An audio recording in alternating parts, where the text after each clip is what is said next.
राजस्थान कर्मचारी चयन बोर्ड की तरफ से न्यू वैकेंसी आउट हो चुकी है। इसका डिटेल एडवर्टाइजमेंट नंबर यहाँ पे दिया हुआ है, जो एई और जेई सिविल इलेक्ट्रिकल मैकेनिकल के लिए निकाली गई है। जिस विभाग का नाम है सार्वजनिक निर्माण विभाग में कनिष्ठ अभियंता सिविल डिग्री धारक के लिए टोटल 351 पद है और डिप्लोमाधारी के लिए 42 पद है। जल संसाधन विभाग डिग्री धारक सिविल के लिए 72 पद है और डिप्लोमाधारक के लिए 179 पद है।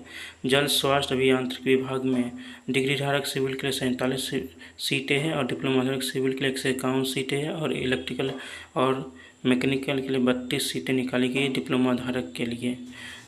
उसके बाद योग्यताएँ हम देखते हैं। एई जेई सिविल इलेक्ट्रिकल मैकेनिकल के लिए क्या योग्यताएँ रखी गई है। कनिष्ठ अभियंता सिविल डिग्री धारक के लिए आपके पास डिग्री सिविल इंजीनियरिंग में डिग्री होना अनिवार्य है किसी सरकार भारत सरकार द्वारा मान्यता प्राप्त संस्थान से, और देवनागरी लिपि में लिखी हिंदी का व्यवहारिक ज्ञान और राजस्थानी संस्कृति का ज्ञान होना अनिवार्य है।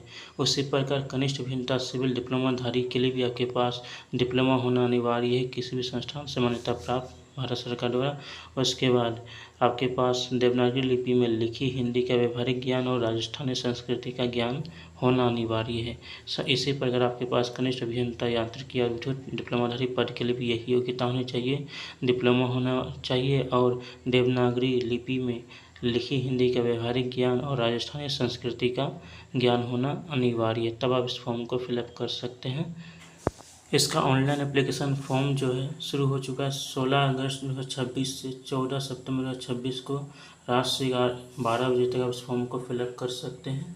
और इसका जो परीक्षा का आयोजन जो रखा गया है एई और जीई सिविल इलेक्ट्रिकल मैकेनिकल के लिए टेंटेटिव संभावित रखा गया है फरवरी 2027 में हो जाएगा, या फिर इसमें किसी तरह का बदलाव होता है तो वो आपको नोटिस कर दिया जाएगा, सूचना दे दिया जाएगा। सबसे महत्वपूर्ण चीज़ है एग्ज़ाम पैटर्न और सिलेबस। तो एग्ज़ाम पैटर्न और सिलेबस क्या है तो हम देखते हैं एई जेई के लिए एग्ज़ाम पैटर्न और सिलेबस क्या रखा गया। तो सबसे पहले एई सिविल के लिए एग्ज़ाम पैटर्न रखा गया सिलेबस। सिविल आपके पास 80 और 40 क्वेश्चन ऐसे रहेंगे। 80 क्वेश्चन आपके डोमेन सब्जेक्ट से रहेंगे, 40 क्वेश्चन नॉन टेक रहेंगे। नॉन टेक आपका राजस्थान का ही नॉन टेक रहेगा, जिसमें राजस्थान का इतिहास, कला, संस्कृति, परंपराएं, विरासत, राजस्थान का भूगोल, राजस्थान का राजनीतिक और प्रशासनिक व्यवस्था रहेंगे 40 क्वेश्चन के, और 80 क्वेश्चन रहेंगे आपके सिविल सब्जेक्ट से जिससे आपने बीटेक किया है। और इसमें आपके पास सिलेबस दिया गया है कि सामान्य ज्ञान में आपके पास क्या क्या रहेंगे, इसको आप एक बार देख लीजिएगा। और इसके बाद आपके पास 80 क्वेश्चन जो है आपके डोमेन सब्जेक्ट से रहेंगे जिससे आपने डिग्री प्राप्त किया है इस सब्जेक्ट से। सिविल इंजीनियरिंग से है तो सिविल इंजीनियरिंग से 80 क्वेश्चन रहेंगे। इसका यहाँ पे सिलेबस दिया गया है, बिल्डिंग टेक्नोलॉजी, इसके बाद कंस्ट्रक्शन, फ्लूइड मैकेनिक्स, ETC इस तरह से दिए गए हैं। एक बार इस पीडीएफ को आप देख लीजिएगा। उसके बाद यहाँ पे हम देखते हैं जेई सिविल के लिए क्या ये सिलेबस रखा गया। तो जेई सिविल के लिए भी उसी तरह का रखा गया। 80 क्वेश्चन आपके पास अपने सब्जेक्ट डोमेन सब्जेक्ट से रहेंगे। 40 क्वेश्चन राजस्थान का इतिहास, कला, संस्कृति, परंपराएं, विरासत, राजस्थान का भूगोल और राजनीतिक और प्रशासनिक व्यवस्थाएं रहेंगे। 120 अंक के रहेंगे। 2 घंटे का समय दिया रहेगा। उसमें भी आपको सामान्य ज्ञान का सिलेबस लगभग एई जेई का सेम है, और यहाँ पे आपके डोमेन सब्जेक्ट में कुछ बदलाव हो सकते हैं, ठीक है। उसी प्रकार आपके पास इलेक्ट्रिकल और मैकेनिकल का भी रखा गया है, जैसे यहाँ पे उसमें भी 80 और 40 का ही रहेगा, जिसमें 80 क्वेश्चन आपके डोमेन सब्जेक्ट से रहेंगे और 40 क्वेश्चन राजस्थान के जीके जीएस से रहेंगे।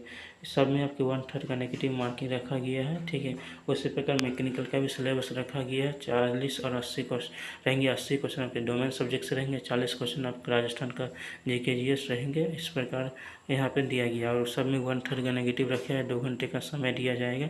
तो इसका फॉर्म जो ऑनलाइन होना शुरू हो चुका है। आप सभी लोग अपना फॉर्म फिलअप करना शुरू कर दीजिए जो भी इसमें एलिजिबल होते हैं।